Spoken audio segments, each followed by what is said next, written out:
في ناس كتير جدا بتسأل على موضوع تسجيل الأفكار أو تسجيل فكرة الموبايل أبليكيشن أو تسجيل فكرة ويب سايت.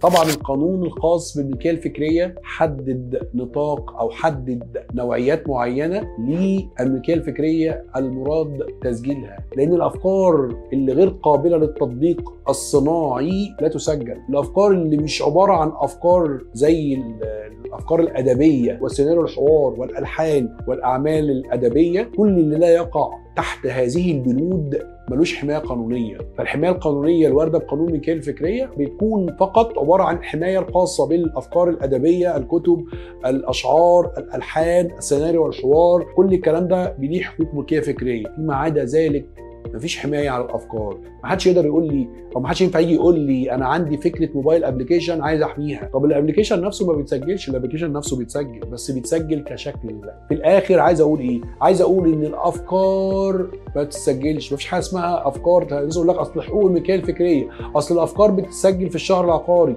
اصل انا هسجل فكرتي بتاعه البرنامج بتاعي في الشهر العقاري، او انا هسجل فكره الاداره بتاعتي او فكره التسويق بتاعتي في الشهر العقاري. مفيش حاجه اسمها كده. حاجات لا تستند الى قانون يحميها، لان القانون اصلا يمنع تسجيل الافكار الخاصه بالحاجات دي.